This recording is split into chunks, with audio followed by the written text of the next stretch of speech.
Hey, this is Allison. And this is Nina. And this is Chaotic Good, your anything but neutral reality TV podcast. And today we are recapping Traitors US Season 4, Episode 10, Do You Know the Enemy? Yes, the penultimate episode. Yes. This week, next week is the final finale. Yeah. No, and this question, do you know the enemy? Yeah. We got very excited by that title when we first saw it and pressed play. But I really feel like it was a question of, do you know yourself? Do you know yourself? Mm-hmm. Because I feel like this episode had a dread to it. Yeah. Yes, malaise. Agreed. Yeah, over it. I mean, Rob isn't even having fun anymore. Exactly. So if our boy Rob isn't having fun, how are we supposed to have fun? Yeah. Exactly. I mean, he even has to keep reminding himself that it's just a game. Yeah. And we only have one more day. Yeah. Because it's getting to that point. It's getting to him, yeah. And so much of this episode, I feel like you heard me say this several times while we were watching, is I was just like, I can't wait for Survivor. I can't wait for Survivor. So Survivor 50 is starting next week. We will be recapping Survivor 50, just as a simple plug. So we also are doing a lot of Survivor 50 profiles, so check this out. So yeah, so if you're a newbie Survivor fan like myself who doesn't know a lot of the returning contestants in Survivor, watch the profiles. Allison has been doing the research, giving me like a story time, honestly, of these contestants and why they're important, why they're back, putting some context around them, and it's been a lot of fun. So if you were just thinking like, oh, I don't know, like Survivor, like I don't know the people in it, listen to our profiles. I'm telling you, they're extremely helpful and super fun. I think I've been having a lot of fun. Yeah, no, this has been fun. With you. Yeah, because I'm like, why? Okay, so like obviously I'm just excited for Survivor, but why like watching this time in the season of Traitors is making me yearn for Survivor so much. And it's like in my heart, Survivor feels true and Traitors feels false. Yes. So I've really like thought about that this week. And if you want to just like fast forward to like the main recap of the episode, that will be in the show notes. But anyway, I wanted to explore this thought of mine. So where we are now is the Faithfuls are lost. Yes. They're very lost. It is the penultimate episode and the Faithfuls have zero clue. No. And they've been lost for some time, and it's just, the spiral is just deepening. Yeah. So Mark is over here just being like, wow, whoa. Tara is so terrified to be wrong again that she's begging to be murdered. Yeah.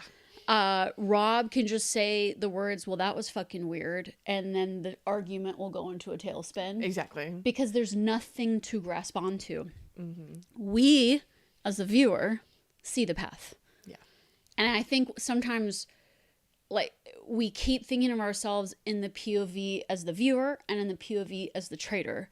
But if you put yourself in the POV as the faithful, it's a completely different experience. So hard to see what's really going on. Yeah. So we can see the traitor is very likely a man. You've already banished 3 traitor women. Yes. So is there really like no man in the turret? Really? I mean, no man that we can think of? None? No, there is a UK season that was all females in the turret. Oh, so fun. There is that argument. That's true. Also, how has someone with this dagger advantage survived murder 3 times now, I believe, when he has 2 votes, which is very dangerous if that person's a faithful and they could have 2 votes against you. Yeah. And Which it feels also by this point, yes, there was like that pact when he first initially won the dagger, but it kind of felt by the end there. I don't know if maybe because Natalie said it at the round table. at the previous round table when they banished Steven, she outs to the whole table that Rob has the dagger. So exactly. So now it's not even a thing of like, oh well, it's the people in that group, that pact, yada yada. It's like, no, it's everybody knows. Everybody knows, and he's still here and he's still around. Exactly. Yeah.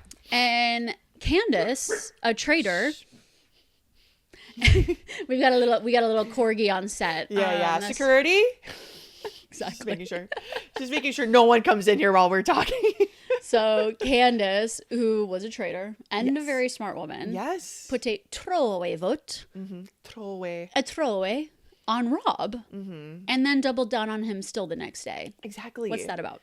Which no one seems to bring up. Everyone seems to bring up just the initial throwaway vote. No one seems to bring up, and then she voted for him again and had like reasonings behind it that second time. Yeah. But somehow that's, again, at least the edit. I also, quite a few that I feel like my thoughts on Traitors and like this episode, I'm like, well, why not this? And I'm like, or maybe they just didn't show it. I don't know. So, well, I think part of like specifically on that, I think Mora is one of the only people with conviction in this castle. I mean, she's wrong on a lot of things. Yes. But she's like, no, like Candace voted that second time because she was just trying to like play her consistent game, and she made a mistake, and that's that. And you don't have any evidence on Rob. And she's not correct, but she's one of the only people that's not acting lost, but she is technically lost. Yeah. No, where the Faithfuls are at reminds me of at the beginning of Dante's Divine Comedy, when he finds himself in a wood. Midway upon the journey of our life, I found myself within a forest dark, for the straightforward pathway had been lost. Because the path in this season is gone. It's gone. They have lost the plot. Like Dante, the Faithfuls are stuck in a moral and existential disorientation. Beautiful. I love that we start with talking about the devil with Michael Rappaport, and we've just made the full circle now to Dante's Inferno. Yes, yes, and we'll pick up more on the devil conversation in a moment. Yes. So it also reminds me of the Franklin expedition. So the Franklin expedition was in 1845. Sir John Franklin set out to find the Northwest Passage along the Arctic. Okay. And him and his crew, they had maps, they had ships, they had confidence. They were like top class navigators. Yeah. And then they got frozen in the Arctic ice, and they wandered, and they perished, and they died one by one. Wow. Because they just got, I guess, lost. They were just fully, and it's like it's the thinking of they thought they had all these tools, but they didn't have the tools for that reality. For that. Oh, yeah. So the Faithfuls are starting the game thinking that they have all the tools to find a traitor. But they don't. And they got nothing. And people are so quick to say they're so dumb. Yeah. No. So dumb. And yeah, some of it does feel dumb. Yes. Some of it does. Yes, some of it does feel dumb. Of course, yes. But the very structure of this game makes it nearly impossible for these Faithfuls to gather reliable information. Exactly. You're mostly, I feel like sometimes I'm like, what are they expecting, like, when they first devised this show? Are they expecting, like, the traitors to be, like, Donna Kelsey every time? So. And be like... I really think so. I think they were really hoping for some, like, shenanigans. I really think it was thought of as just, like, a really fun romp, which I believe initially, it was. And it kind of is. And it can still be. And it can still be. I really do think that. Like, I was thinking the same thing you were. I was just like, why? The scared, traitor that's, having a lie. And, you sense this. You can almost just totally tell that they're a traitor, like Donna Kelsey. Or, like, they'll like, trip on something. Maybe they'll slip up. They'll slip up. They'll do, like, a couple of seasons ago, someone wins a shield, right? And they have the brilliant idea of, like, okay, don't tell. Like, okay, we're only going to tell certain people. And then if, like... these things happen and they try to, like, they think you have it, but actually you have it. So if they try to murder you and then blah, blah, blah, then, like, okay, like, there was some, like, deduction, I guess, that the producers maybe thought that the Faithfuls could do. But the point, just where the game is now, I don't know. Unless, again, if y'all can think of, like, a for real, like, a challenge or something that, an advantage that these Faithfuls has truly had to actually even deduct, like, who's a traitor could be. I don't think there was anything like that this season. There are some ways to gather information, as in you can look at patterns in how people are killed. You can look in patterns how people are voted, but the traitors are specifically killing people to create confusion. Yeah. And then the votes are such pile-ons that it's hard to, like, navigate a pattern when all the votes are on one person. Exactly. And actually you're, like, vilified if there's a throwaway vote. Yeah. So instead, the game becomes, what you go on is vibes, behavior reads, projection, and it's like you can't even, and if you do present evidence, then someone like Amora, who has just as loud of a voice, will be like, well, that's not actually evidence. Yeah. So like when they present like, okay, what is Candace's throwaway vote on Rob? Like, those two votes, what's that about? Maura can then say, but that's not evidence. What's evidence? It's like, okay, Maura, what is evidence? Like, what would you consider evidence? Do we have any evidence on anybody? We're just grasping. Yeah. So to me, it feels like a witch hunt. Yeah. Where there is a hidden devil. And the majority must identify and eliminate them. And that's the game. Yeah. So how do you prove someone is a witch? If it was Monty Python, a witch burns. What else burns? Wood. Wood. Have you seen this movie? No, I haven't. Oh my god. Okay. So when you said that, I'm like, what? No, there's I will preface this with, there's this hilarious Monty Python scene where this woman is being accused of a witch, and it's like the whole like kind of like mob of the town is there, and they're arguing on like, is she a witch or not a witch? What would make her a witch? So they're like, a witch burns. What else burns? Wood. So witches are made of wood. Right. And wood floats in water. You know, ducks also float in water. So if this woman weighs the same as a duck, she's a witch. A witch. And I'm like, that is the Traitors Castle. That is the Traitors Castle right now. That's perfect. So when there is no reliable evidence, you don't get better logic. You get louder logic. Yeah. He looked like he was faking it. I was expecting more from a housewife. He's too quiet. And it starts to sound rational. Yeah. And it starts to feel like pattern recognition. But it's really just duck logic. Wow. Duck logic. There's no like real logic behind it, because they're like being robbed of like the ability to gather evidence. And so I feel like that for this reason, this season has started to feel like biblical. Like a witch hunt. Like the banishments feel like ritual purification. Yeah. Cleansing. They've been feeling... Yeah, this season they have felt just so intense. Yeah. Yeah, when in past seasons, would we get upset? Of course. Like, would we get upset when, like, certain faithfuls get banished? Of course, and so would they. But this season, it truly feels like this. So many of the banishments have felt like a you know, there's something about your personality that is suspicious. There's something about who you are as a person that I don't find trustful. And so that's the reason you're going to be banished. Or we're going to go based off of this one very unreliable piece of evidence and just go for it, because and somehow that somehow that, even though somebody else could say like that's not evidence, but for whatever reason that little wisp of something has been decided is evidence, because you have to banish someone, and it becomes just the hope that the mob doesn't turn on you and burn you at the stake. Exactly. So Tara's just scared of the mob at this point. And is just wanting anyone but her to like take the fall, which Natalie did.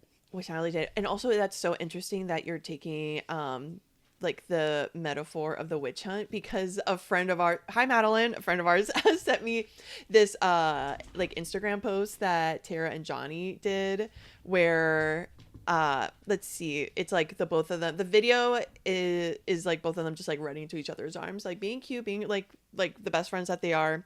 And there's like some fun there's like some fun music playing, and then in the bottom it says like, oh, when did y'all like, oh, how long have y'all been friends? And then under it says, oh, in 1642 when we were burned like at the stake or something. And promised to find each other at every lifetime since then. So that's interesting. Now that you said that, I'm like, oh my gosh, yeah, exactly. So they've been burned before. They're reliving a witch hunt that they lived hundreds of years ago. Yeah, they're feeling like they're reliving the trauma of their like skin singeing, and they're like, we can't do that again. We have to protect each other.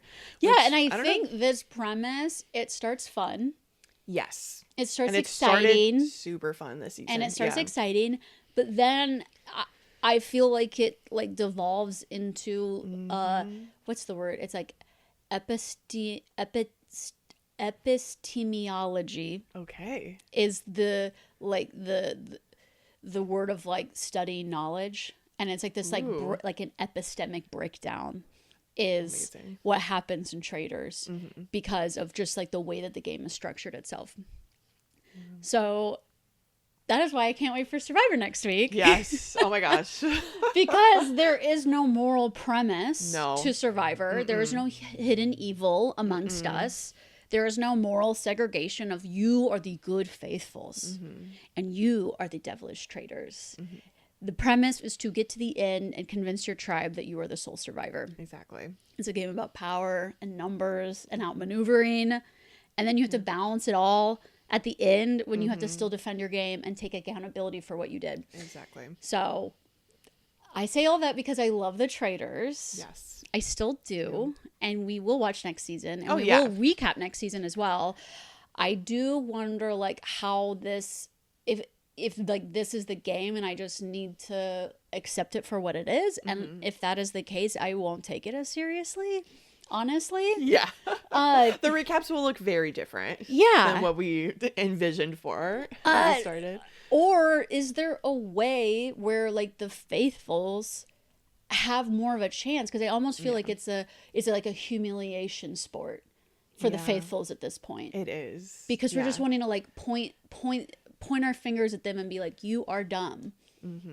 But they are like, they don't have anything, and they the show doesn't give them anything. No, and even if they are latching on to a really good idea, then they double back and they're like, ugh, but I might not be right. I might be wrong. Who even? But I might be wrong, and me being wrong might get me out. Yes. So I actually can't say anything. Yeah. Yeah. It's it made me think of so you're bringing this up like what can change next season for that could change the game in some way, give these faithfuls an opportunity. And it made me think of a different show that is very similar to Traitors, called The Mole. Oh yeah. Did you ever watch that? I think I watched like 1 or 2 episodes. I watched a little bit of it in like when it was on 2003. And I believe I just watched it a little bit with my parents. And that's actually how I learned who Kathy Griffin was. Because, spoiler alert, she wins that season. She finds the mole who is the... Do you remember that Disney Channel show, like, Brink? The, like, it's the, blading, like, show. And it's like one of the like the main actor of that. He's like the mole, and which was perfect because he was almost like a Rob type, just like a tall, very handsome, like blonde, blue-eyed white guy. Charming, all this great stuff. And so I kind of wanted to read out the kind of like the idea for that show because I'm like, well, it had a reboot recently, did, right? And and it kind of made me think, what was the difference? That one I need to think more of like, okay, what is it about Traitors exactly that is making it and keeping it so popular when something like The Mole, which I think actually does give opportunities for people to find the mole, to find like the person. To be honest, I was thinking about this, like, what do I love about Traitors so much? I love the celebrity version of Traitors because it feels like my Avengers, you know, of bringing all of these reality TV stars from different franchises and then putting them in this Scottish castle and just seeing them like interact with each other. Yes. That is so fun to watch for me. Yeah. Also, the Scottish castle setting, the fashion, the looks, the challenge. Again, I'm like the challenges, the silly gothic challenges. And I do like a game. So I don't prefer games that are just completely like challenge based. Yeah. Like Amazing Race, honestly, or The Challenge, or some other ones like that. Yeah. I do like something that has psychological and mental strategies are part of getting ahead, and not just like how fast you run or how much you can lift. Yeah. So for that reason, I love the Traitors. But then there's just this breakdown that's happening. Yeah, I know where I feel like in The Mole, the point of that show was that with each episode, there were things that you could learn or like things that you could take notice of and get clues to find out who the mole was. And at the end of every episode, like how someone, from what I understand, again, if you're like a huge mole fan and you want to be like, oh, actually it's a... Actually, do please comment. Because I'm just reading. It's been so long since I've watched it, and I am just like reading the wiki here. But from what I understand, it's that at the end, how people get eliminated is that there's actually a quiz at the end of every episode, which is about like people finding out who the mole is, like essentially like answering these questions about the mole. Which you have been able to find out either through like observation or the challenges, and then whoever gets the most questions wrong gets eliminated. So I love the idea in the sense of like, oh, so you've got to be paying attention. Yeah. You got to be out here really like, okay, what's this person doing? Oh, okay, here's a clue. What could this mean? Or like, okay, it says that the person that's the mole, it like does We this. wouldn't have seen Mora this far into the season, is what you're saying. Yeah. I mean, not just Mora. I'll give it to her. Like we went, and some other people. And some other people. And quite a few other people we would not see nearly as far. Or even other past seasons. Like I'm thinking about, totally. no offense, I'm thinking about Iva. I'm thinking about Dolores. I'm really thinking about Dolores, to be honest. These people that like make it all the way to the end and it's like, the heck? Yeah. Like, what are you doing here? And I love that. Like, I love that that's how the elimination gets done. It's like, oh, you've got it. And now, is it perfect? No, there's not a perfect show. But I liked the idea of like, oh, okay, so you've got these contestants, they really got to be focusing. Like, and also the prize pot could also be upwards of $1 million. Okay. That's also good. Exciting. And this was another one where the mole was the one like sabotaging the fellow contestants.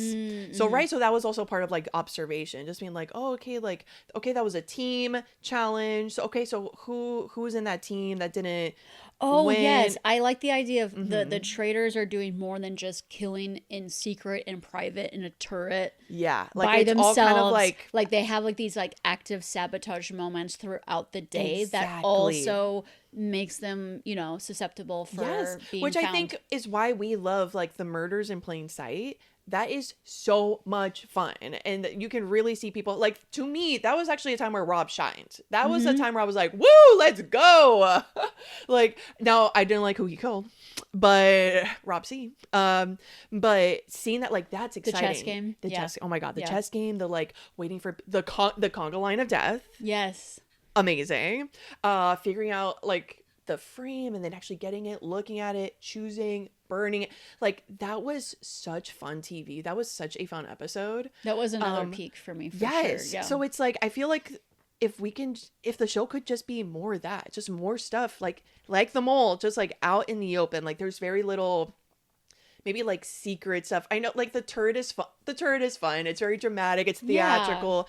And maybe that can still be a part of it, but I want just more less turret time, exactly, and more time where they're vulnerable. Exactly. Yeah. Yes. And I will say, it sounds like in the mole themselves like can't win the money. Like, it sounds like they themselves are getting paid like separately, a different payroll, and truly their whole job is to make sure like these people don't win anything, or if they do, I mean, I guess like that's someone I guess does win something, I guess, at the end, but to keep the prize pot like very low. That's the point. And I also kind of like that. I like that the thing with the traitors right now, yes, is to like win the money at the end, but yeah, exactly, it is just to like, okay, let's banish these people, like what's good from my game.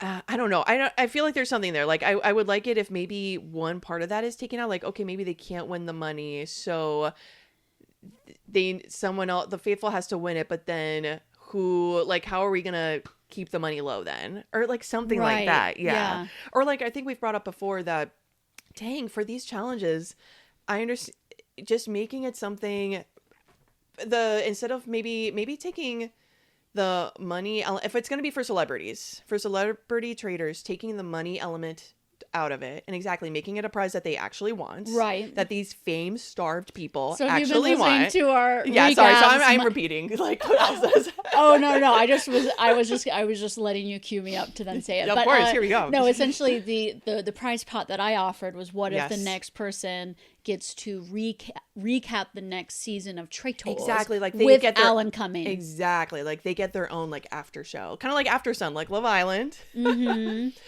Exactly, like get their own like time to shine, like for a whole they could season. Also host the podcast as well, the official Traitors podcast. Exactly, they'll also be co-hosting the show itself with Alan coming. They'll be in the castle the next summer. Yeah, like make it something like that. And then with these challenges, I also need some of these prizes to also be, and you get like a really big clue to find out who a traitor is. Yes. Like, I don't know not what just that would shields. be. Yeah. Not just shields. The shields are fun. I understand, like they do have their place in the show. But But yes, it's like we need, okay, we've got the shields. It's kind of, this season, it's kind of felt like, it felt like a little bit like whatever this season. So exactly, we need these people fighting. And again, I think it will also make people just like focus more. It's like, even maybe they do keep the money prize, like maybe like the money is a part of it, sure. But then it's like, okay, the prize pot is no matter what. And then the challenge is like, it's finding, like evidence, like finding clues to actually get closer to finding who the traitors are. And then exactly, I want to see these traitors like sabotage these challenges. I really want to see that. It's like so fun it to is watch. a hunger in me. I don't know where it's come from. Maybe it was from like just thinking back to the mole. Rewatch the mole. I think after so. This. I really think. Yeah, I think so. I just remember it being like so fun and so like if you want to rewatch the mole with us, please let us know. Yeah. So anyway, thank you for joining us for this lovely rant. Yes. Now let's get on to the real recap. Let's do it. So breakfast time. Maura and Rob enter. They're the first to arrive, and she's like, "How am I still here?" And I was like, Maura, good thought. Now follow that thought through. Why are you still? And she brings it up so many times on this episode. Like, why am I here? I've often thought that. Yeah, why am I here? I'm not even good at this game. And it's almost like people are staring at her like, yeah, girl, why are you in this game? Let's think about it. Yeah, she says she can count all of her friends on her one hand. Yes. And I was thinking back on your profile, because we did do profiles for all the Traitors contestants preseason. And you said how before all of this, she was running a salon. Yes. In her small town in Ireland. Yeah, in like Central Ireland, super teeny tiny. Yeah. I know. I'm like thinking on this one hand, I'm like, on the one hand, I'm like, I'm sure there's a salon BFF. I'm sure there's a fellow monster girl. Yes. And maybe like a Love Island friend. I'm like just like thinking of like all the chapters of her life. Like who are these friends? Yeah, anyway, Maura, let us know who those friends are, because I just want to praise them as well. Well, because she lived in that small town her whole life before leaving to be like a monster girl. To me, honestly, where my head goes, it's like I think it's like elementary school friends. Truly. Okay. Well, she went through like a pretty traumatic school upbringing too. And I think like the trauma bonding of it, and like being from such a small town, I truly think that like when she talks about like her close friends that she can fit in one hand, I think it's that. Like I'm sure she has like nice acquaintances from Love Island and this and that, but I truly think it's like those gals in Ireland that have the same, that I want to hear those girls with those same accents like all together and like a hen party. That would be like my sound machine. I would actually love that. Oh my god, Maura, start a podcast with your BFFs. Oh, please. We will be your number one followers. We will be. Please. She says, in this game, you have to have someone you trust. She looks up at Rob, and that is Rob. And that's Rob. That's who I trust. I would die if you were a traitor. She would die. So please, we want Maura to live after this season. Yes. Based on Instagram, she's alive and thriving. And looking gorgeous as ever. So the season has not killed her. She does not die from a heart attack by... Still giving us the looks. Still giving us the looks. Please, girl. And Rob is having a low morning. He's getting tired of all the lying and scheming. Mm-hmm. He's having a moral quandary.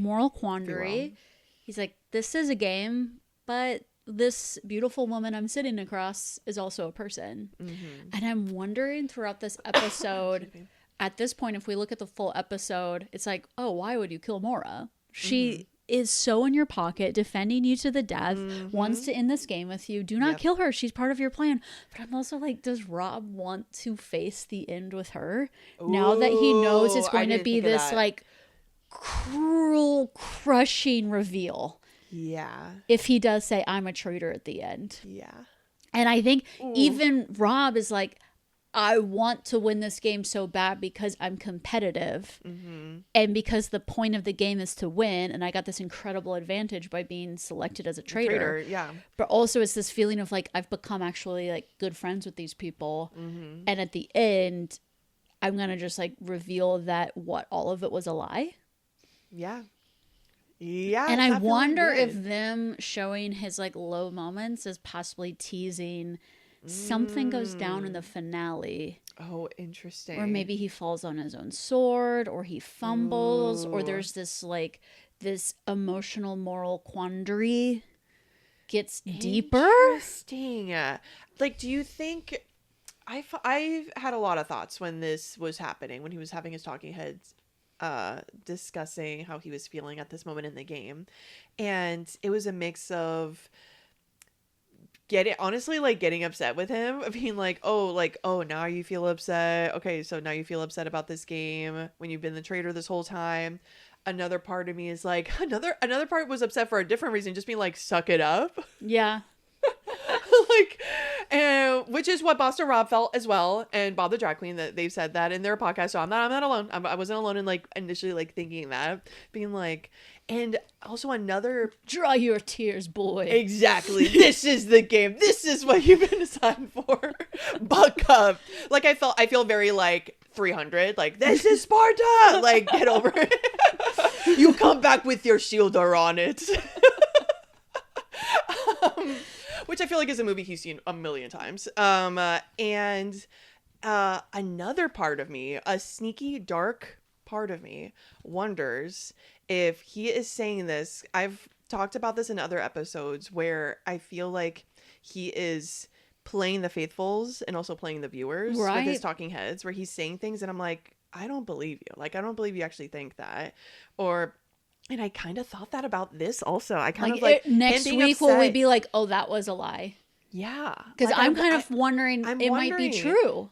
Yes, I know. That's why this is interesting to hear you say that, because part of me is kind of thinking like, oh, is he just like buttering the viewers up to then when he does do this like ultimate betrayal, we still like feel good rooting for him because he had such this, a like moral dilemma about right. it. Yes. So I don't know. That's kind of like obviously a dark way, a dark way to think about it. But I don't know. I felt like it was truly all of those emotions. Yeah, I am very curious to examine it later this week when we have the full knowledge of what this moral dilemma really means. But it's sitting with me is all I can say. Yeah. Tara feels so bad. She enters, guys, I am so sorry. I'm so sorry. My radar feels so off. And Johnny enters. I love Johnny's suit. Johnny's looking great this episode. And like one thing I was surprised about this episode was I was thinking, because literally just the night before, Johnny and Tara are the targets. Johnny especially I thought was going to be the target number one today. Because we're sensing male energy in the turret. Yes. And we thought it was Johnny the night before, but then we got it onto Steven. But then I realized that sometimes when you get something wrong, like, oh, Steven's the faithful, your radar feels so off that you then just like pivot. Just almost like you pivot like too much, like you overcorrect. You're like, okay, well, if we thought it was Johnny last night and we thought it was Steven, obviously it wasn't Steven. So anything we were thinking the night before is wrong. It's just wrong. So I'm going to like choose someone else to target today. But before we get to who Tara's target for part of the day is, we learned that it was Natalie. Natalie is that survived. That survives. Anyway, I was thinking of Natalie later this episode. But it was Kristen who got Kristen murdered. Yes, which we were shocked because we were so set. I truly felt like me watching that previous episode, I was like, this is set up for it to be Natalie. Again, because of what Rob said on the roundtable when he was like, Natalie, I came here thinking it was someone else, but I trust you, like made such a big show of it, right? Because Rob doesn't talk that much in the roundtable. So right, I think so when he does, right, I'm kind of like, listen, what is he saying? What's it really take it in? And he made such a big show, I felt, about like being like with Natalie and like, I trust you, like we're in this together.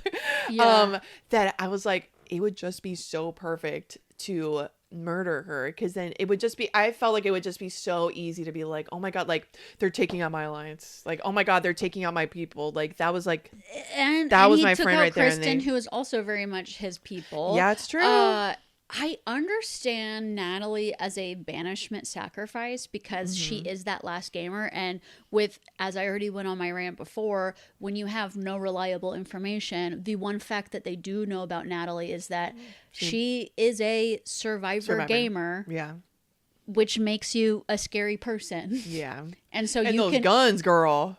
Ooh, those guns. But I wonder if Natalie has rang the bell for Rob, you know, this episode, like, and at the round table later. What do you mean rang the bell? Sorry. As in, rang the bell as in saying, I think Rob's the traitor. Oh, yeah, Like, yeah. if Kristen was in the castle today instead of Natalie, I don't think... Because Tara went to Kristen the day before with her thoughts on Steven. Actually, Steven, Yeah. even though he ends up being banished later that night. And Kristen completely shuts her down, is like, you're just like a scared, unconfident person, and those are the people I don't like, so don't come to me next time. And I'm whereas now Tara was able to go to Natalie later in this episode and was able to actually get some steam on Rob, to the point that a lot of people are ending this episode thinking still that it's Rob. Yeah. And Eric. Ooh. Oh. And I wonder if Kristen was still alive, if there would be as much, the episode would be ending with as much heat on Rob and Eric. Interesting. So or Rob especially. So would you say that, yeah, like getting Kristen murdered was like not maybe like the best move? Possibly. Yeah. Possibly. Yeah. I guess we'll I do we'll think see how it all ends, losing Kristen, I think she was happy to leave. Because I think she was getting sick of being in the castle. I think so too. Well, she's an independent spirit. Yes. And I think she couldn't stand the catered food.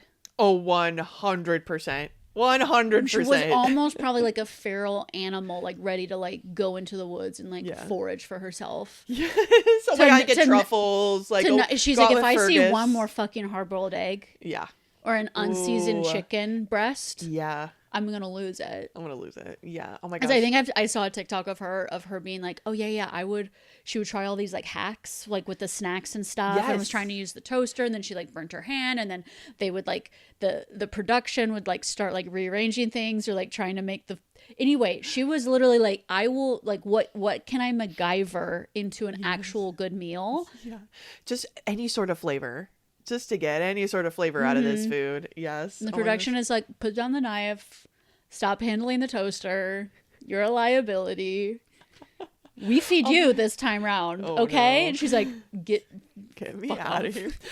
Kristen, if you're watching this, drop down in the comments what Michelin star restaurant you went literally right after this. Because you know, I mean, Scotland probably does have, has like super fresh, amazing. I'm they give her like her phone back when she and she knows everybody, right? Just like every chef placing her resi and immediately, yeah, in like Edinburgh, Glasgow, whatever's closest.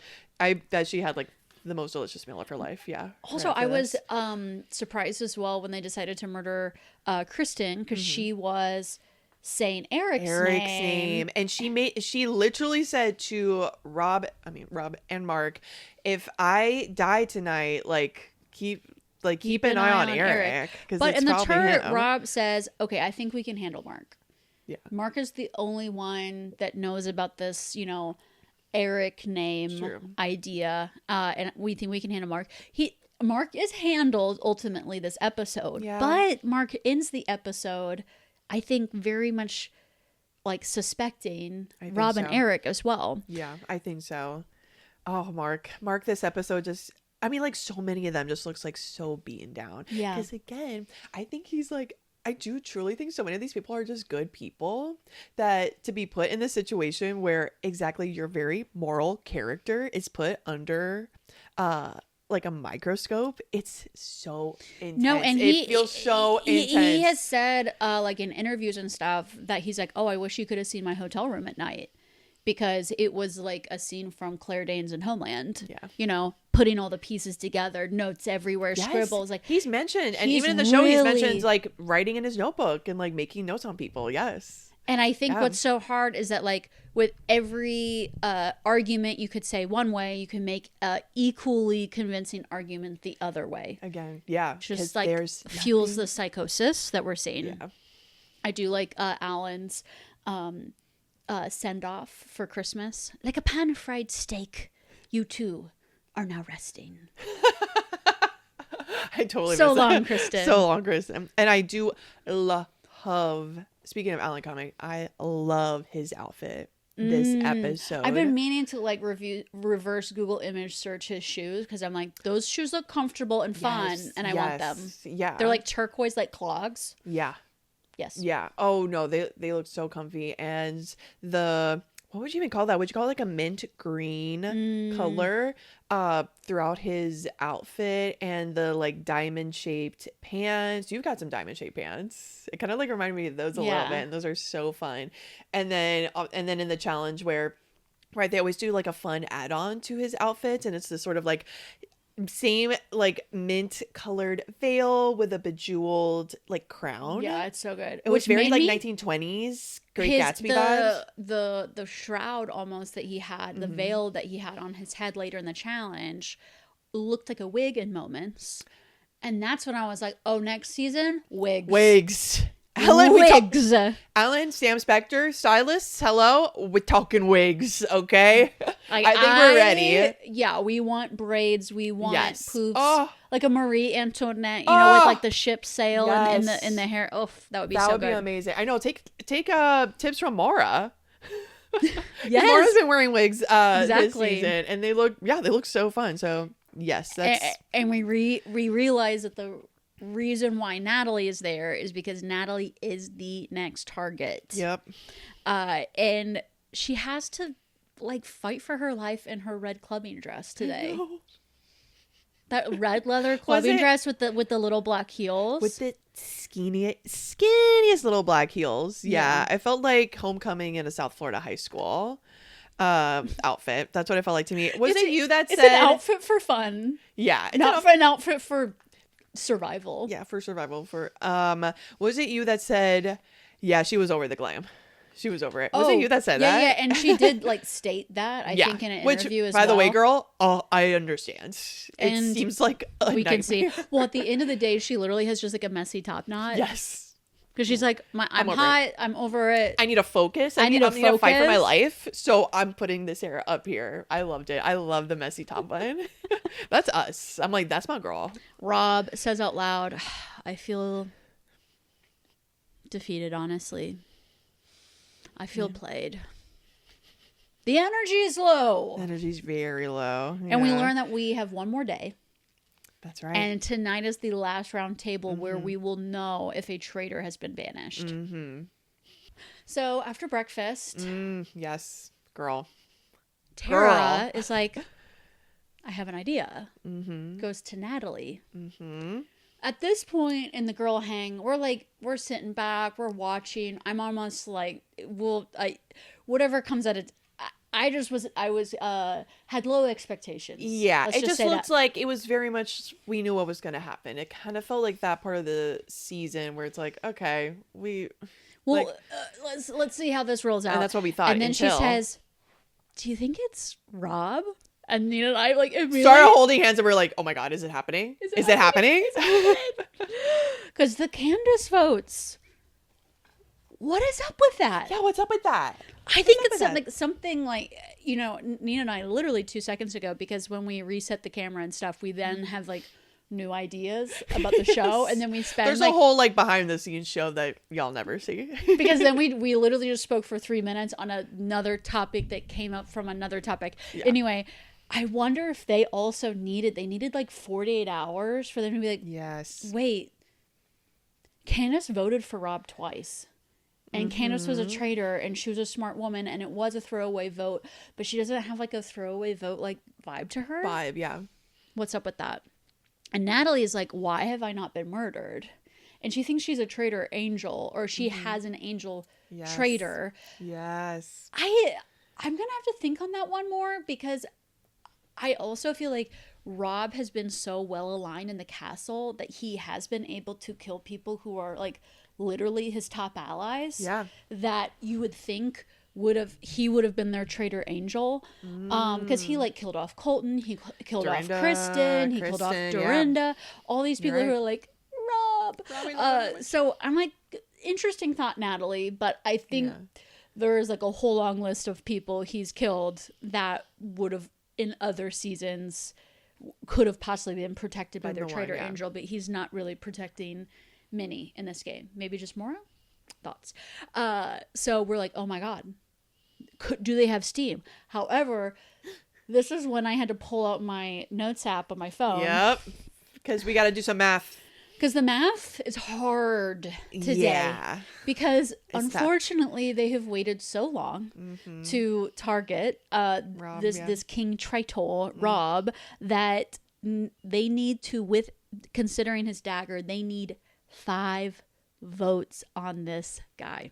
Yep. So they're like, okay, they realize that he has the traitor, or he has the dagger. At this, I love how they're staging this scene too, because during it, he's stomping around the castle. Yes. In his overalls, boots, which are like the worst version of his overall looks, because it's like, it's so bad. I'm sorry. He has the one that's like undone, and then he's tucking like pretty like wide leg denim overalls. Well, yeah, they're into the cowboy boots. Well, because it's like they're boot cut like overalls, and when something is boot cut, it means it's supposed to go like over the boots. That's why, exactly. So they're wider than just like straight jeans. I wonder, does he tuck them into the boot because of snakes? Because of snakes. Yeah, because of snakes. Because of snake wrangling. So yeah, because you don't want other critters getting in there. I wear my overalls for snake wrangling. Yes, I'm in a Scottish castle surrounded by a production team. Yeah. But in case there's a snake, I will be safe. Yeah, in case he gets the hankering to go into like a creek. And it's just, I think also this is going to be one of, like you said, like last week, this is like a growing pain season. Some of the advantages Rob has just like floated in on with this. I mean, perfectly tailored for him. Yes. Oh, yeah.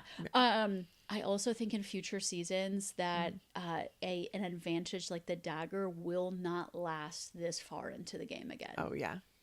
Because either the person is going, smart, either the next kind of advantage like that is going to be played way earlier, or that person's going to get killed. Yeah.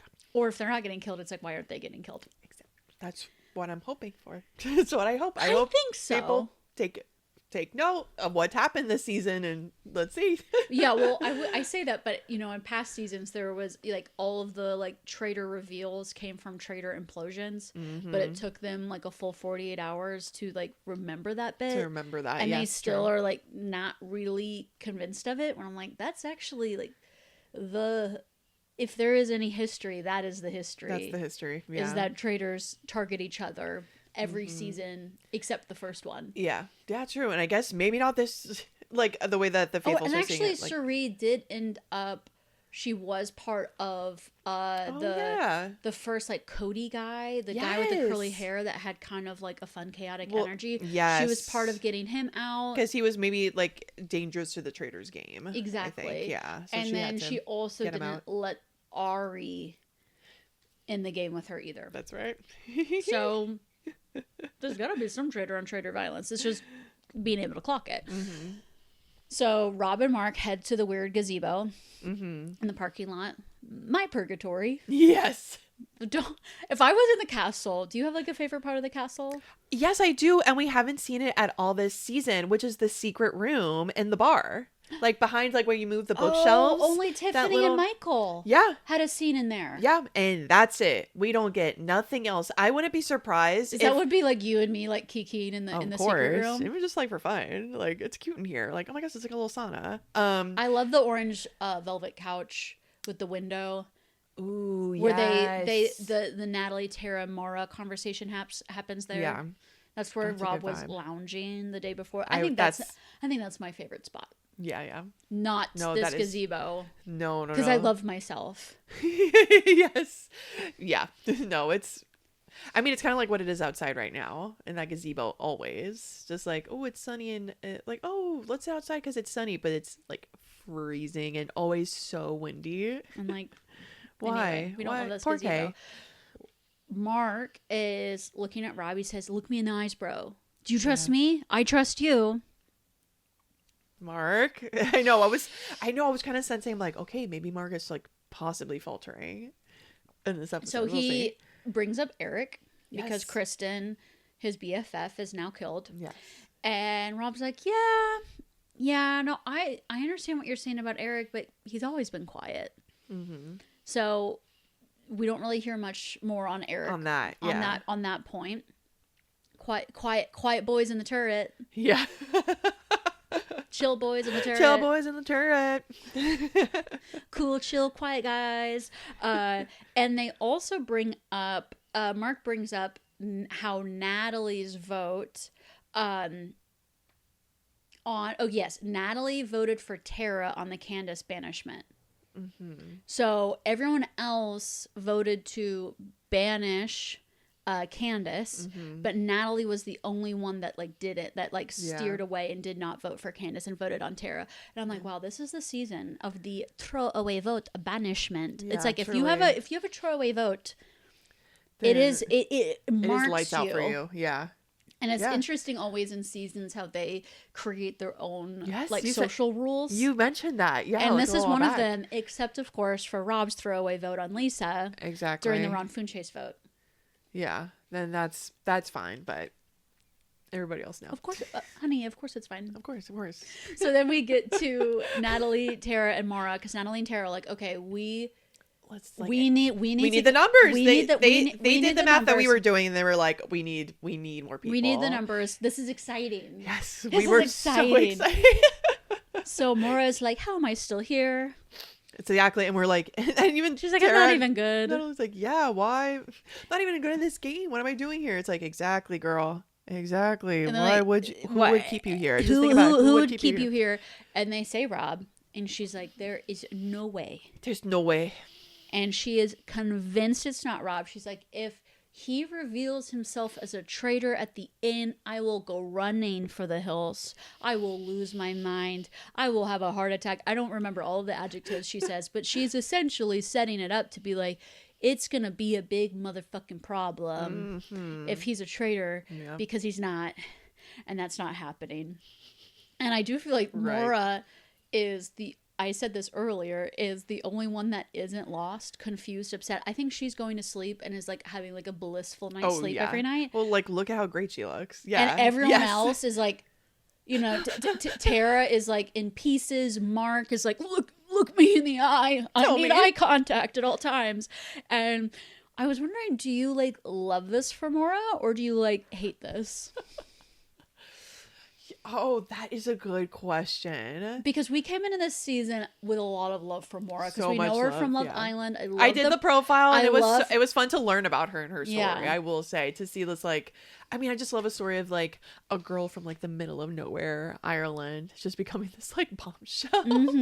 And then not just a bombshell, okay, yes, she's hot, she looks amazing, but I do like her personality. I think she is so fun. And then for her to go on Love Island, and exactly for so many people to fall in love with her, again, there have been so many contestants on that show that if you're gonna be a shining star of a show like that, especially a show where everybody's in their bikinis and underwear all the time, you gotta have a special thing. And she has that. I truly believe that with every bone in my body. She has it. So to find someone like that and to hear their story, I'm like, oh my God, this is amazing. Exactly. I wanted her to be a traitor so badly. That first, we that still first wish episode. Rob had recruited her. Oh, I just think exactly, because then so sexy and fun. So sexy and fun. And I said, I'm like, oh, then I would actually really root for Rob, because I love the idea of Love Island supremacy on a show like Traitors. Yeah. And maybe it would make people pay attention to Love Island more, to be like, okay, who are these people? Which we also want to be recapping. Yes. This summer, Love Island USA season 8, bookmark it for us. But oh gosh, do I love her positioning of being so almost strong-headed, even though she's wrong in a way. Well, she's okay, so we just did that profile on Angelina Keeley for Survivor 50. Yes. And we named her the Delusional Queen. Yes. Is Maura a delusional queen? Ooh, that is so interesting. I did not think of... I've thought a lot of things about Maura this season, but it's so funny how delusional has not crossed my mind. It's almost like, well, I will say in general, like with faithfuls, because they have nothing to go on. Exactly. Have nothing to go on. I don't really like to use the word delusional or dumb or idiot when talking about them. But I think it's so interesting that out of the castle of faithfuls, everyone is in this like descent into madness.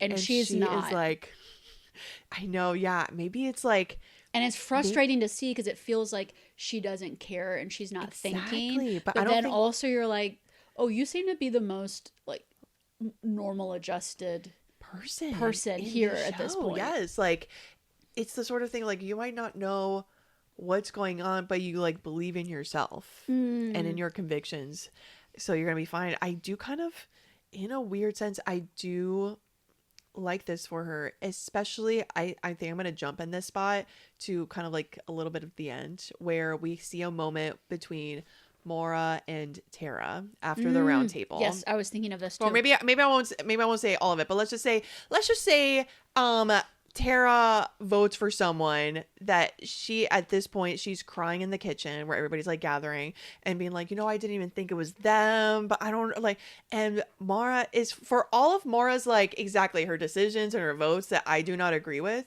Mora is out here being like, oh, you didn't think it was them? Then why did you vote for them? This is a game. Exactly. And I will say that about Mara. I do think that she's like, oh, exactly. She is just like, okay, I think it's this person. Okay, I'm going to go with it. And that's that. I've decided. She just like makes a plan and moves forward with it. Exactly. And it's like, she says it with her full chest. This is what I think. Okay, I was wrong.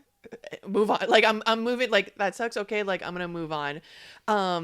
When I feel like, yes, I feel she's not feeling... Yeah, I don't think we just on that rant that we went on about like it being the show almost feels like it's this show about like your very character. Like I don't think she doesn't see that at all. Like she really just sees it as like, I don't know, people getting voted, like just like voted out, and that's that. I don't know. But I feel like kind of good for her. I think she's gonna be fine. I feel like out of everybody, she's gonna have the least amount of therapy for sure. Well, she honestly, her like elementary school, yes, was so traumatic and strict and stuff. And if you want to hear about, we did a profile on her. I highly recommend. Obviously, we did it, but her story is so interesting, and her elementary school, y'all. So yeah, she's probably like, this is scary. This is nothing. This is nothing. So she pretty much shoots like, down. I've been through some real trauma. She like, pretty much shoots down Natalie and Tara. And before we then head off to the challenge, there's this question amongst, Mark, Rob, like the consensus is like, okay, if we're targeting Natalie, is it because Natalie has knocked out all the gamers this season? So touching on again that sense of when there's so much little control over information, the one thing we can maybe argue is that a gamer would maybe take out all the gamers. And I also think back to, I was listening to an interview with Rob's sister Nina soon after he was killed, and I think an interviewer like said the phrase gamer, and he was like, can we stop using that word? Oh, interesting. Because he's like, I don't like it.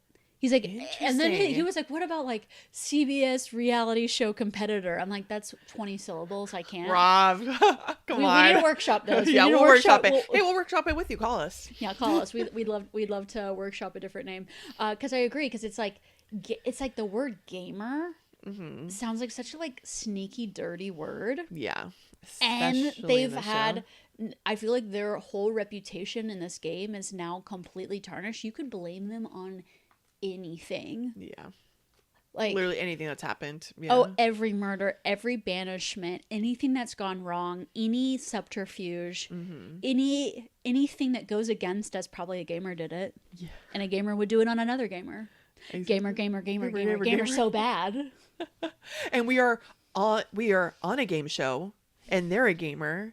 So it must be them. They're doing the game. It's almost also this idea of like, I wonder if the other faithfuls see themselves as like extremely passive participants. Yes. And exactly titling someone as gamer, it's like, oh, that's a very active title. Like faithful is very passive, right? Things are happening to you. You're getting Housewife murdered. Is passive. Yeah.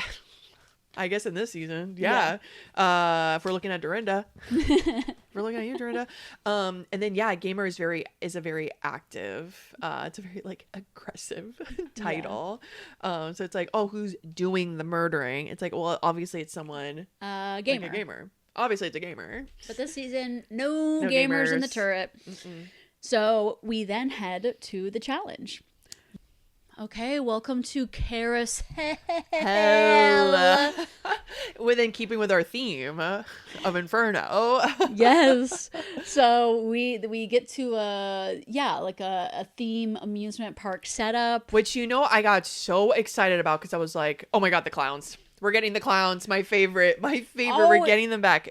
Do you see my note? I miss my clowns. Yes. More clowns. That's the only suggestion I have about this show. I just need more clowns. And then I think I would just be happy. That's all we want. That's all I want. And I also made a note. More Fergus.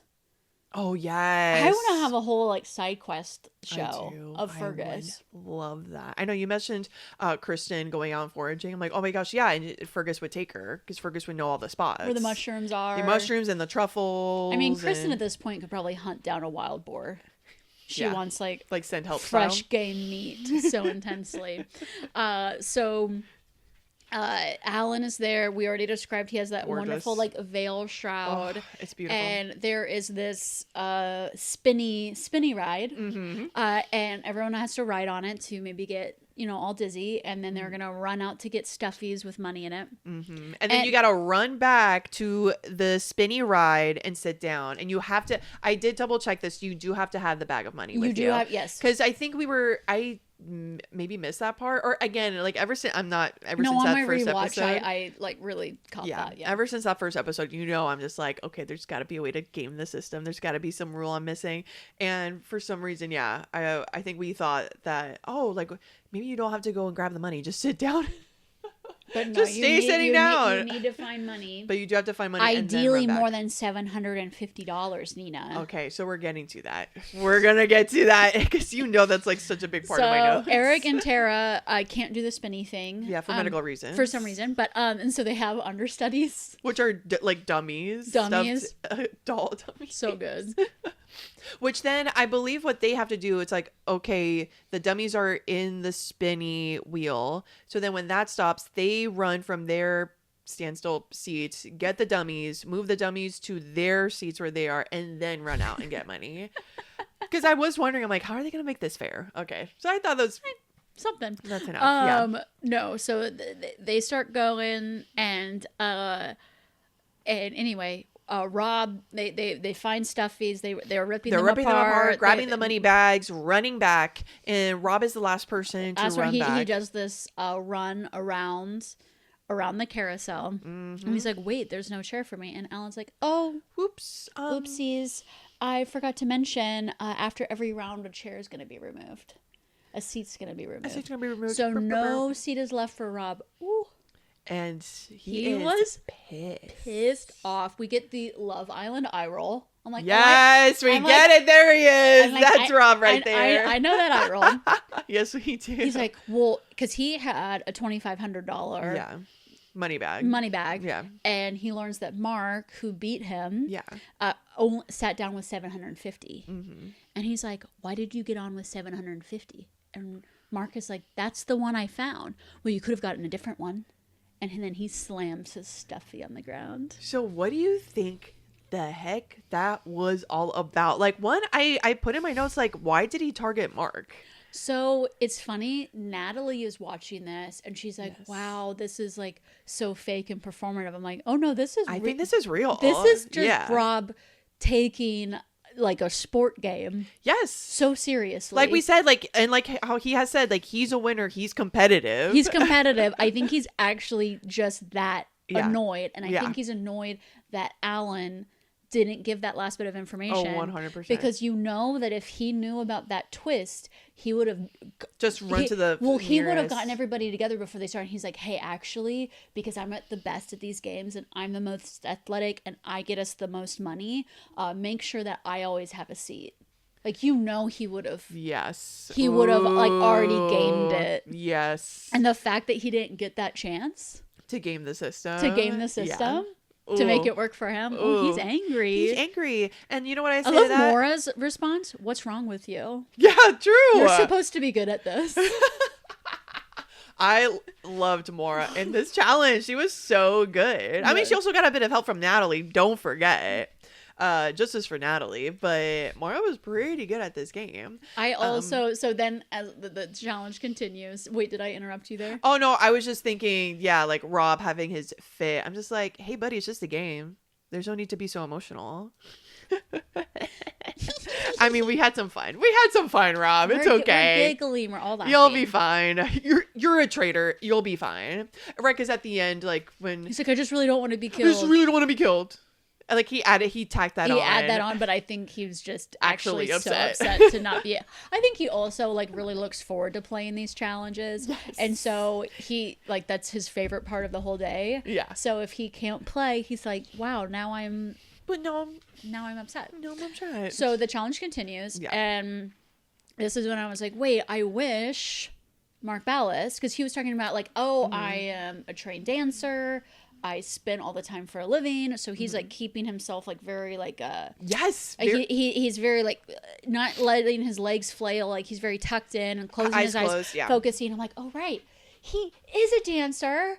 And I'm like, why haven't I want to see him doing like Footloose around the theme park. And then I'm like, I want to see Footloose happening in the castle. Yes. The only dancing we get is the death conga.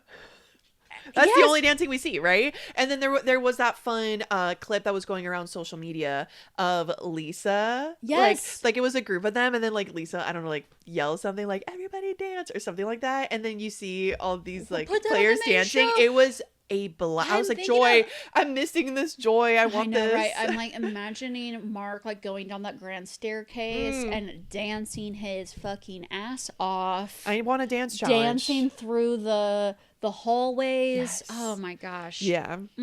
So sign me up. Mora and her beanie. Well, Mora and her little bird arms and her little bird steps. Yes. As Ron thought they were. Wait, that's right. It was Ron. It was Ron that thought it, but Eric was like, and no, it's Tiffany. But he's like, it's the little bird steps of Mora. Well, the little bird wings of Mora can't get the stuffies open. Yeah, she literally doesn't have the strength. So meanwhile, Natalie, like, you just rip it open. So good. Oof. Also, the stuffies supposedly smell whack. Yeah, I mean, they looked whack. I mean, I want nasty. I want a scent profile of these. Do you think they got like rained on and then a day and they just like let them out? They just left them out and they were kind of like mildewy and like a little like moldy. They did look like that. Ew. Yeah, and I feel like that would also make them harder to rip off if they're like soggy. Ew, gross. I mean, that would make sense. It is raining there all the time. It would be funny if they didn't mean to make them dirty, but it's just like they set up that field like 2 days ago. Exactly. And then the stuffies just got like disgusting in that time.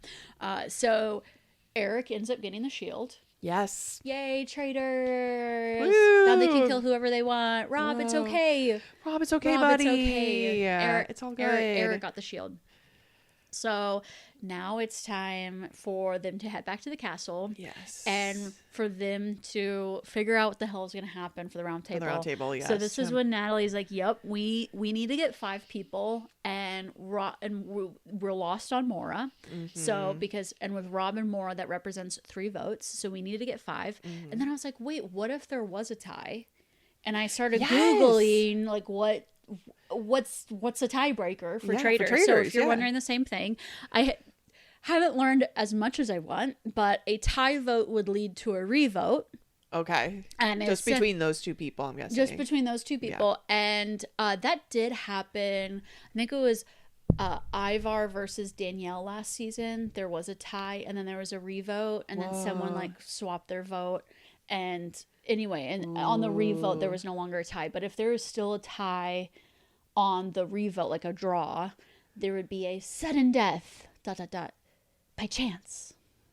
By chance? So they would do some kind of thing where someone randomly just gets killed.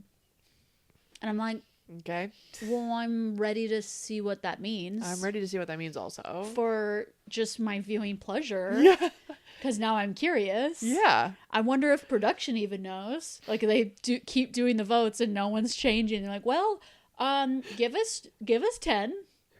We're gonna brainstorm for a second. We're gonna call up some writers. And I was thinking of the game, like, do they just like throw up an axe and whoever it falls on? You know what I mean? Like, just something crazy like that. Or like they shoot an arrow up and it's like, okay, run. Whoever it doesn't get closest to it or something, it's Fergus like that's the winner. Fergus hunts you in the woods. Fergus hunts you, yeah, in dangerous woods. game style, exactly. Yeah. So this is when Tara is starting to waffle. She's starting to get nervous. Girl. Well, I think also, I mean, she has a point in that she does, yes. You know, with this dagger of it all. Whoops. You know, because at this point they're gonna have to get. Let's see here. I have all my names up. They are gonna have. So it's Tara, Johnny, and Natalie. They would have to get. They would have to get Eric and Mark. And we know Eric is so like in it, like let's in together as traitors. I have not heard him say anything other than that. Going up against Rob, they could maybe get Mark, but then at that point it would be a tie, and I think no one wants a tie. We want a tie. Tie sounds like fun. we just said. We want a tie. You want a tie, Fergus? Get your shotgun ready. Let's go. Let's go. Earn your keep, Fergus. Let's go. Yeah. So Tara starts saying, "What if we wait to get Rob tomorrow?" Which, what do you think about that strategy? I think it's the thing is like, so essentially, we know that if they don't get Rob out tonight and we don't think the target is going to be Eric. We think the target is going to be Natalie. So if it's not Rob, it's going to be Natalie. So Natalie, a faithful, is going to be banished. And then tonight they're also going to murder someone who's faithful as well. So that means at the end there's going to be 5 people, and 2 of them are going to be traitors. And if they don't kill Mara, one of them is going to be Mara. Yeah. So you would almost have to get Eric. If it was like, let's say it's Johnny and Tara, like they would have to get Eric to flip or somehow get Maura to flip. Yeah. So I think it's still going to be, a challenge. To get the numbers, exactly. It's like, it's about the numbers. Yeah. Unless, Rob does end up throwing Eric under the bus and they are able to banish Eric. I just think at this point, I don't think Johnny and Tara will end the game with Rob and Eric, because that's who Johnny at the end says. I think there's 2 traitors left. Also, I'm guessing everyone thinks there's 2 traitors at this point, because I don't think anyone expects after the Candace banishment there's only one traitor for all of these episodes. So they must think they think someone's been recruited. Oh, Rob's been recruited. Oh, Natalie's been recruited. So it's like, who is the main traitor if you think they're recruited? So I'm guessing people are thinking there's 2, because that's what my thought would be. And do you think and so I think there's going to be focused on Johnny and Tara? Do you think? Sorry. Unless they murder one of them. Which we'll see. I don't know. Which we'll see. We'll see about that. But definitely I think next week for the finale, 2 people are going to get banished, thinking that they're traitors. Wow. For sure. Oh my gosh. It was not a, gosh, I know it would have been a challenge still to get the numbers, but just seeing Tara go back on this and not tell Natalie, like, and just be like full steam ahead. Well, Tara is still like putting Rob's name out, because she then does go to Mark and does say Rob. Mark is considering Rob. He's like, I did write down about those Candace's votes. Yep. Those were suspicious to me. I also think without him having Kristen in the game, he probably feels a bit more independent. I know, those 2 buddies. I know. That moment at the bar when it's just Rob and Maura, and Rob, that was so weird. Okay, he drops into his low voice. Yep. And he says, "Okay, we're gonna get Natalie out tonight. And then we're going to focus on getting Johnny and Tara out of this game." And He just says it and her face is still. He stands up and he walks away, but the camera stays on her. There's very tense music and she has you could read into it a troubled look on her face. Yeah. A few things here is that either this wasn't anything, but production is leaving us a clue.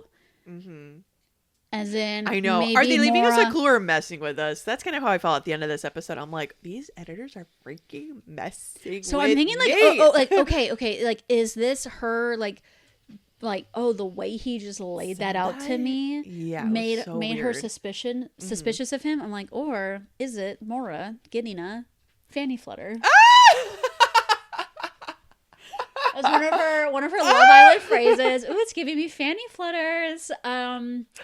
And maybe Rob, like, whispering to her like that, telling her the plan. She was like, this is what we're gonna do. And she's just like, like a Wuthering Heights style. Yes, I was thinking that as well. Yes. The breath just left my body. Jacob Elordi in the house. What's up? Gosh, and I was also so hopeful because that scene happens, and of course, like, I'm watching it like, oh, that's so gross. So like, oh, that makes me feel weird. Like, that is such a weird thing to do. And her face and all this, exactly. I'm thinking like, okay, the editor's messing with me and this is nothing. Or I was hoping that Mara was feeling kind of the opposite of a fanny flutter, which is just like, a man is telling me what to do. I was really hoping that would kick in. Because also I feel like that has kind of been Mara this season. Like, people being like, telling her like, oh, what about like this, or like, I don't know, I'm really feeling this person. And exactly, her having her conviction, being like, no, like, I don't see that, or like, no, I really think it's this. So I was almost hoping like that would click. She's never had to question Rob until today. Exactly. And so she had that conversation with Natalie and Tara, and she was like, no, Rob is good. He's great. I'm not worried about that. Yeah. But now it's like they've planted that seed of doubt. Yes. So there is possibly next week, because she would be whoever. So essentially it's going to be, considering my assumption that Mara won't be murdered, it'll either be Johnny and Tara left, or it'll be Johnny and Mark, or Tara and Mark. It'll be two out of those three, Johnny, Tara, and Mark. And so it's really like, okay, out of those two, can they flip Mora? And if they can get both traitors out. They could. Rah, rah, faithfuls win. Woo! The descent into madness ends in joy. Yes, we're all happy and fun, and we'll go to the reunion, all being best friends. Yay. We banished the witches. Woo! The devils. So, it's interesting because they are acting. It's like this conversation around like this, everything's a projection, everything's a vibe, everything's, oh, there we go. Okay, Nana's gonna join us now. Hi, Nana.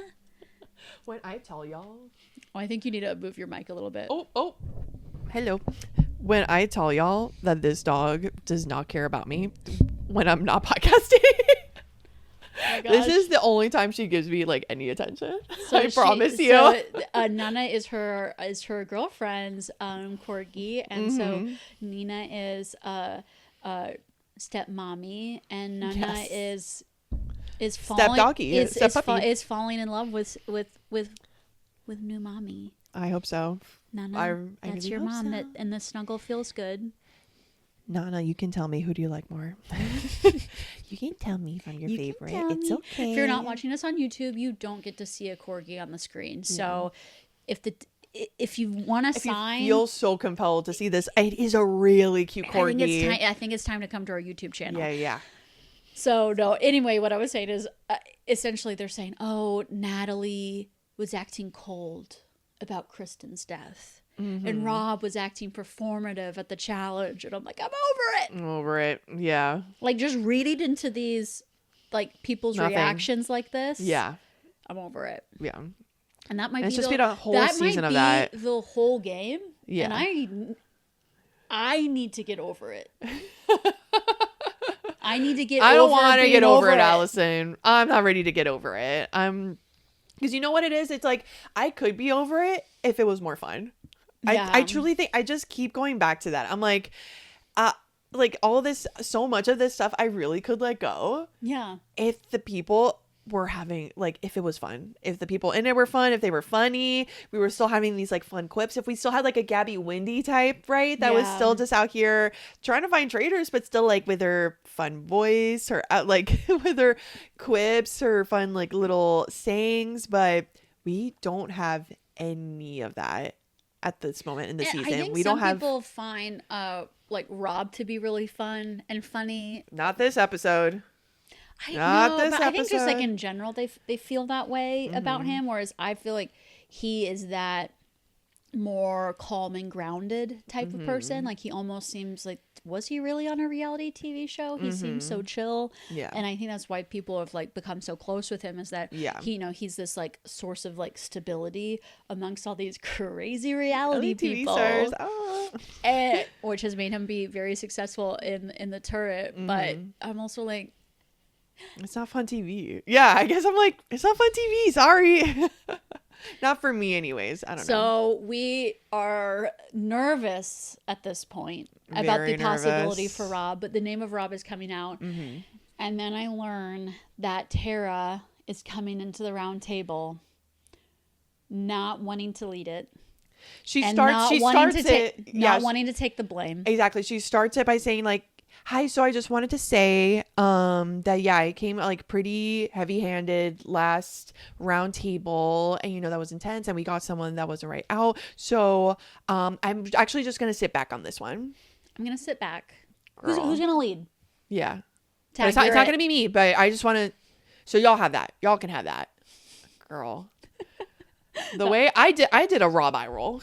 Yes. I did it at home. I was like, what the heck is going on in this house right here right now? So Natalie has to defend herself. Yeah, at this round table. And that's the hard thing too, is that if you're the target and then you're putting a name out that by default makes you look suspicious, you almost need other people coming to bat to defend you, because that's how she got out of the last round table where she was the target after the banquet. Yes. Rob actually came to her defense there. But she is wondering, why am I still here? Do I have a traitor angel?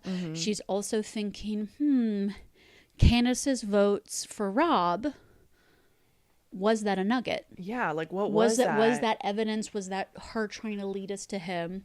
And Mark does say, you know, that makes me think, because Candace is a very smart person to me, and she seems like the kind of person who would do, you know, strategic moves and not so much throwaway.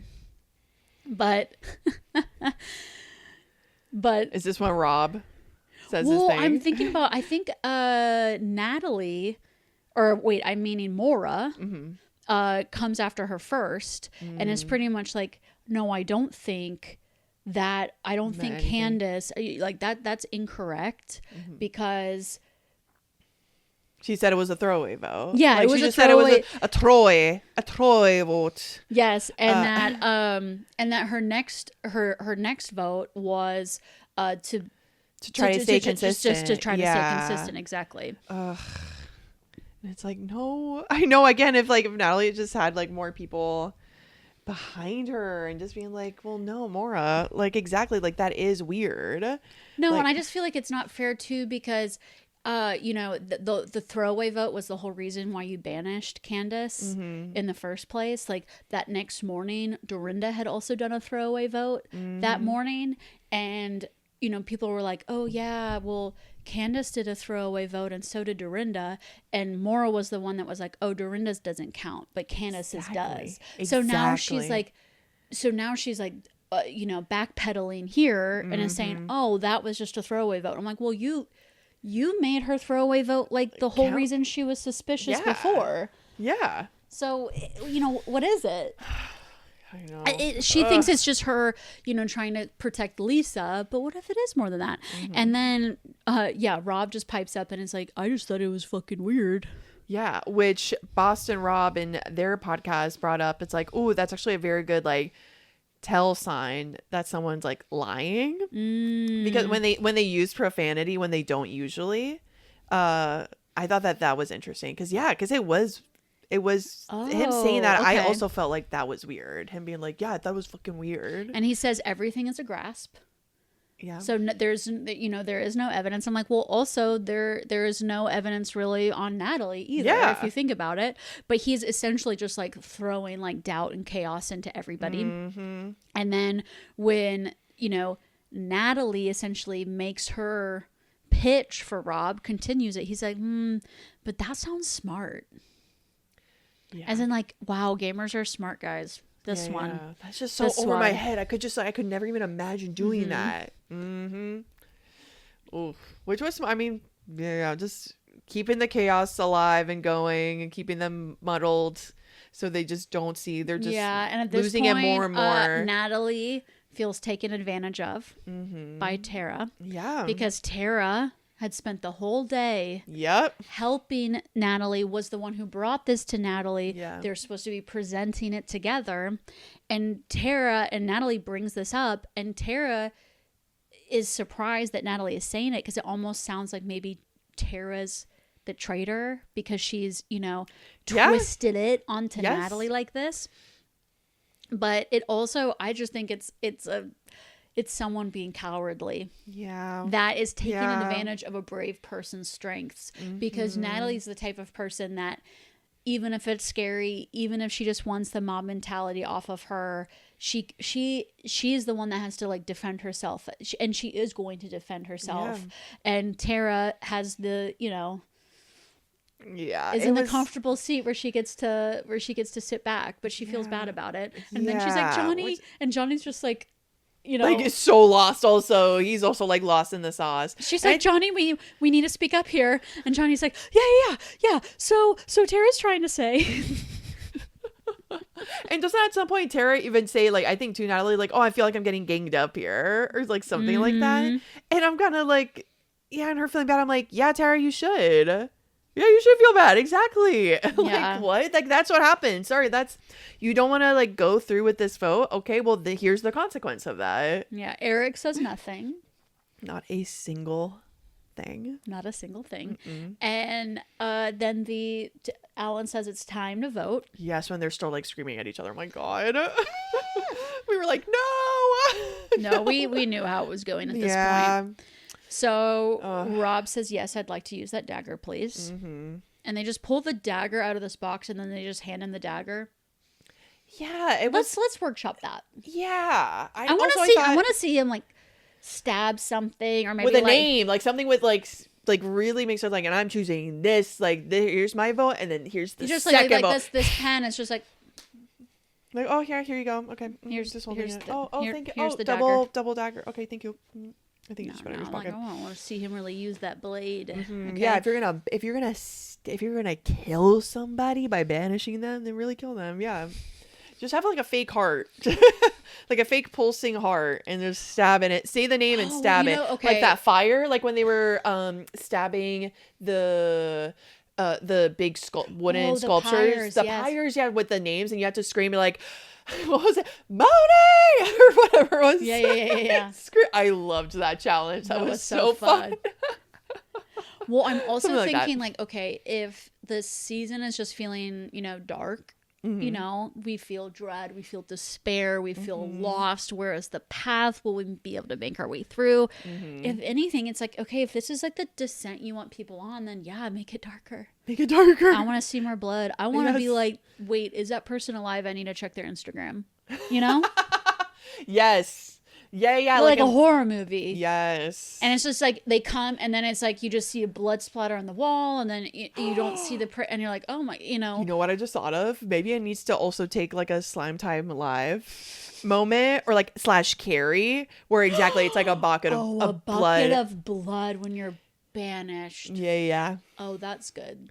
Which also makes me think of, speaking of like Rob, makes me think of that Love Island challenge or whatever where they chose there was this thing of like, oh, there'd be a question put out that the audience, like the viewers had voted on, like, oh, who's the most lovable couple, something like that, and then the couples themselves would put themselves in the order that they thought, like from most to least, and then the couple that was least would get like slime on them. Do you remember that? Yes. Yeah, that was so gnarly. That was a gnarly challenge. So something like that, but with blood. And when people more get the double dagger. more blood, more clowns. Yeah. If you, and the clowns take you away. Yes. If you can't change the structure of the game, make it fun. Make it fun. Make it more disgusting. Yeah, no bugs, right? No bugs this season. I feel like one of our friends said that when we were watching it. I know. There were just like some cockroaches in the corner of that cabin room. Oh, whereas it used to like rain on literally, you. like people had to wear gloves and hats and all this stuff because it was just getting the bugs were getting everywhere. I miss it. Oh, I miss it too. Oh, so they start reading off the notes. Rob says, as he's putting a double vote on Natalie, yeah, I just think it's odd. The reason I'm voting for you is because I think it's odd that you came in here for a plan against me and didn't tell me. What? Why? Huh? This is a game to get people out and get the votes. Yeah. Why would she talk to you? Why would she have filled you in on the plan if she thinks you are the traitor? Yeah. Anybody else catch that? Like, I'm talking to the faithfuls here, Dino. It's like, okay. That just, to me, I'm like, that makes no sense. No sense whatsoever. Makes no sense to me whatsoever. Mark says, I'm not 100% on this, to be honest. And if we're wrong, then wow. Mark. It's like, okay. Johnny is about to vote. And Natalie says, don't say sorry. I don't want to fucking hear it. Mm-hmm. Amen, girl. Amen, girl. Yes. And because it's like these faithfuls are playing this like purity game. Exactly. Well, it's like what you said. It's like about character. It's like I'm voting someone out, and if it's not you, I'm so sorry. I'm so sorry. Please know that I am so sorry. It's like, okay. What are we doing here? Like, you're voting, you put their name down? Okay, then. Just own it. Just own it, then. Okay. And Johnny flips the tile, and it is Natalie. And we learn that Natalie has been banished. Mm-hmm. She gets up on that podium. She is somehow, like, Hulk grown, like, 3 times her every size. time I said this, like, when we're watching, I'm like, I feel like every time the camera pans to Natalie, we see her, I feel like she's getting buffer and buffer with every scene. She looks incredible. She's like standing, like with her arms like out. Ooh, the picture of strength. Love and you so she much. Says, "Today a gamer got played, and I'm a faithful." Yeah, and everybody, it's a really bummer roundtable. I think this is maybe the first. I don't know. Again, because it was such a dark episode. Everyone, it was. Ron's was pretty quiet. Ron was quiet. Tiffany's was quiet. Pretty quiet too. People were chill after Mark Rappaport's. Yeah, or Michael. Yeah, or Michael. Hey, sorry. But sorry, yeah, Mark Ballas. Sorry, I was gonna say I'm like Mark. Oh my god. Michael. Like, my boy's still in the game. No. But yes, yeah. Tara.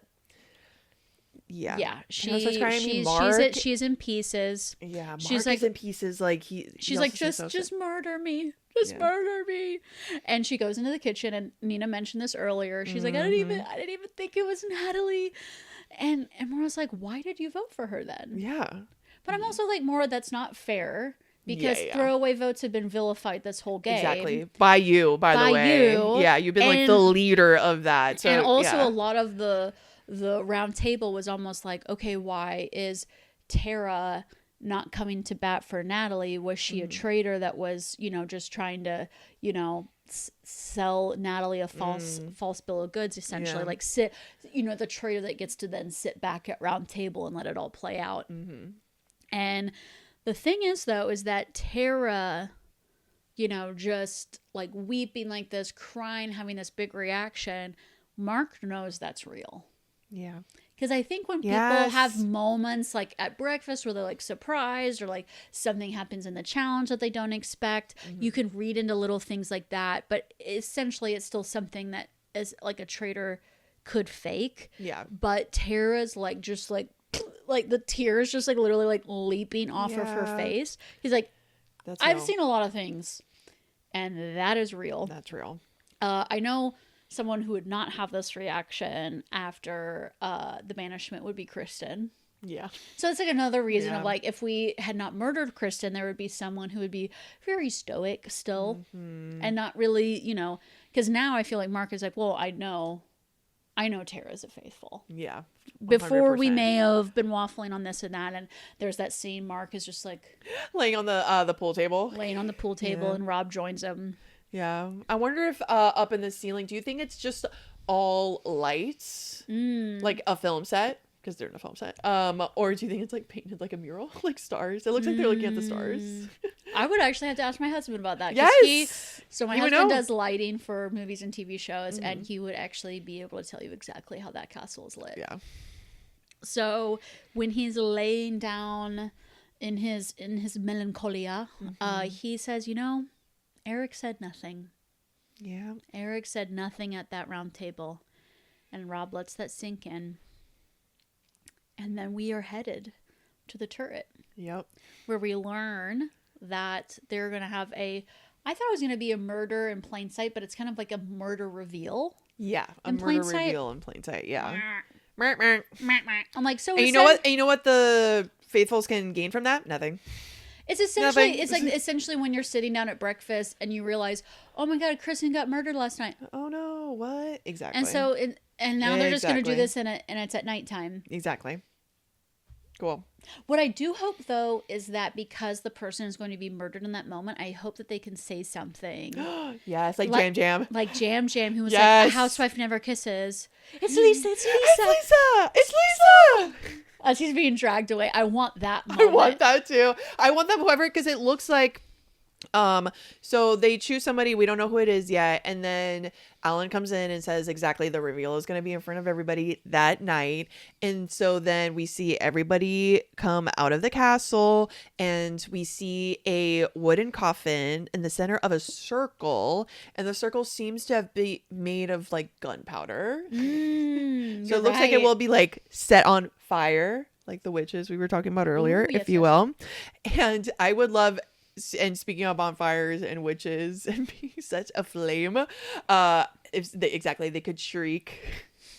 They could like shriek a name or something into the. Did you ever watch that season of American Horror Story? I don't remember but the theme was like witches. It was like witches in New Orleans. It was I didn't watch that one. It was Jessica Lange and Sarah Paulson. I mean, I'm just saying like the characters use this all the time. But there's a scene where there's this redheaded witch who gets set on fire, and it's so chic. She has great, really cool like artsy outfits throughout the season, and when she is like on the pyre, just like being set aflame, she just yells out, "Balenciaga!" I don't know why. That show was so crazy, but I kind of want that. But I bring it back because I want that. I want the theater. I want the theater of that moment in Traitors. And I think Traitors can handle that. I think so too. So no, I think that who will they murder? Rob has already named to Maura that Johnny and Tara are next. Whether for the banishment tomorrow because she's still thinking he's a faithful and not a traitor that's murdering, or they'll murder Johnny and Tara tonight, or they'll murder Mark. Well, who do you think? I have no idea, because the way, again, these editors are messing with me, because the way that they show them coming out and setting up the coffin, and Alan saying like someone's been murdered and we're gonna see it tonight, we keep getting to, the camera keeps panning to Maura, and her being like, it's me, it's gonna be me, and we don't see anybody, and I'm sure other people are also like worried, but for whatever, we're seeing her, and also Rob. I would be shocked if and we also see Rob like copying her. I'm sorry, but he's copying her, being like, oh my god, so I guess I'm dead, so I guess I'm leaving, so I guess this is it. I mean, if they kill Maura, which I would think it's like Rob being like, I can't, break that, like what you said, like can't break it to her, that Irish sweetie's heart. But then I think Johnny, Mark, and Tara are gonna be able to easily like band together. That's enough votes, and they would be able to get Rob and Eric out, boom, boom, in the finale. Yeah. So I would be surprised about that. I at this point am going to guess that it is Mark being killed because he already told Maura the next targets are Johnny and Tara, and so that is just going to be like a very clear, like, we are getting out this pair because we don't want this pair to end the game with us, and that's going to be the focus. And then the one big question mark I have is Eric. Because I don't think we've really gotten much insight into his mindset. Zero. On the game. And what his actual goals are for being here. And what his goal is as a traitor. Because I'm like, do you want to end the game with Rob and then split the money with him? Or do you not want to end the game with Rob? Because for many others, the point would be to be the sole traitor in the end, so that you are the sole winner and you are getting all of the money. Yeah, you're the king of the castle. But is that not what you want at all? Like, what do you want? What do you want, Eric? I just feel like that's been like a big hole since now he's been a traitor for 2 full episodes for us, and he'll be a traitor going into the third episode, finale episode, because we just have so much insight into the way Rob sees the world, the way he thinks about people. Oh yeah, we've gotten like I believe some creators out there have like counted how many talking heads we've gotten of Rob, and it's been like 60 plus this season, which compared to like traitors from past seasons, or they average about like 30-40 like cutaways throughout a full season, and he's already in like 60-70 like talking heads. Like, we're very clear on Rob. So yeah, I'm guessing if Eric was saying something along the lines of, I don't want to end this game with Rob, or what if I got Rob out, or what if I turn this on Rob, I'm guessing they would have shown it. They would have shown it, surely. So I'm guessing even if it wasn't successful, surely they would have. And I'm guessing Eric is totally fine ending the game with Rob. That's what they've presented to us. Yeah. So that's the assumption I'm going to leave. Happy to be there. The bigger question, I guess, is if Rob will be willing to end the game with Eric. Exactly. I don't know. Which I don't know, because he. And on one side, it's like, okay, King Traitor, that would be the baller move. He does act like a humble man that doesn't need much. Like that trailer park house tour. Yes. I just catch snakes. There's nothing really that complicated to me. I almost wonder if he'll get this far and then be like, oh, I'm fine. Just sharing, or I wonder. Which, in a weird way, it would make me, again, like, respect him less if he wasn't the sole traitor. I know it's crazy. I'm like this. I'm like, when it comes to Rob, I'm like, if he does this, and I'm like this, or it's this, and I'm like this. I know. So I'm not sure. I guess we'll have to see. I guess we'll have to, just one episode left. I know. Girl. And then we're going to end in US Traitors season 4. Yeah. Wild. Wow. And I know they're casting for like a normie person season. So I do wonder when that will air compared to when the next celebrity one will air. And we also wonder if there will be an all-stars celebrity season. That would be very fun. Yes. And I also think it would be fun. I don't know if they would do this, but I think just from a kind of a strategy gamer point of view, it would be interesting if they had themed celebrity shows, like it's all housewives or all gamers and stuff, because I'm almost like I do think after this season, since it's like you said, like a growing pains type of season, now there's been housewife traitors that are successful, there's been gamer traitors that are successful, and there's been like other shows as in Love Island, like the rando shows. There's someone from there that was also successful. There's been and different like also character archetypes too, like the calm and quiet one, the loud and abrasive one, the sneaky one, the social butterfly one, that have all like represented good traitors as well.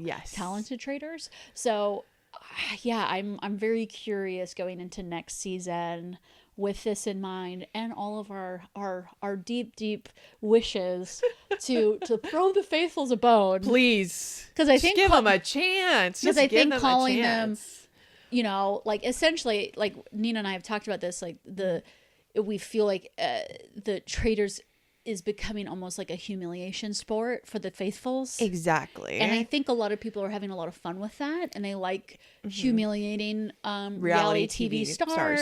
And that's, it's part of the entertainment.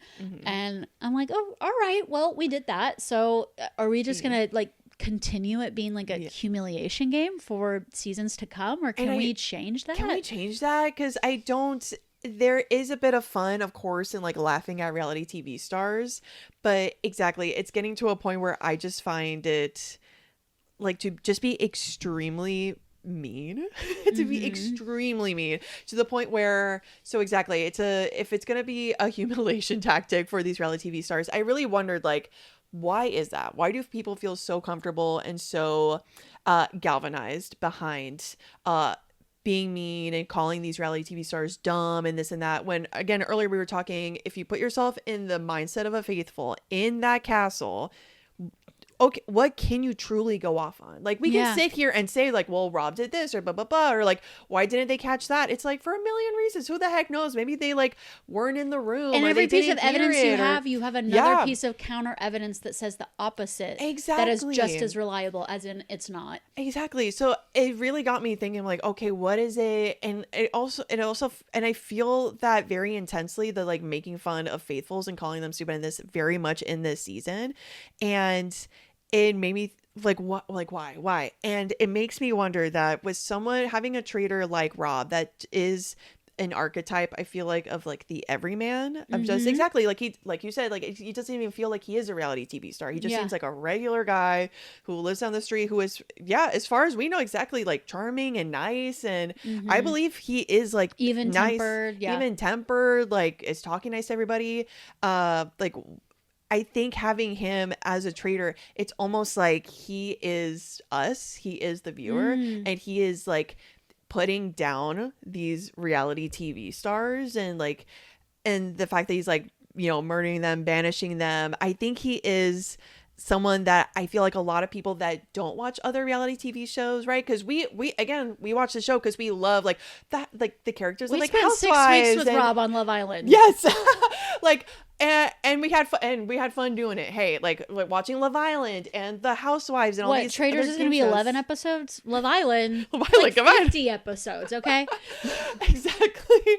Like, we love, like, Allison and I, we love reality TV, and we love these like people in it. So again, to us traitors is Avengers, it is so fun to see them interact with each other, and there's very little in me that wants to like put them down. I think there's maybe something going on in like popular culture right now where it's like we don't think reality TV stars like deserve it, or I think they're like a dark part, I think, of everybody maybe like thinks that a little bit. And so then to see someone that can kind of represents just like the regular person, if you will, like the non-reality TV person, one-upping these like reality TV stars, I think people are like kind of, I feel like they're kind of getting off on that.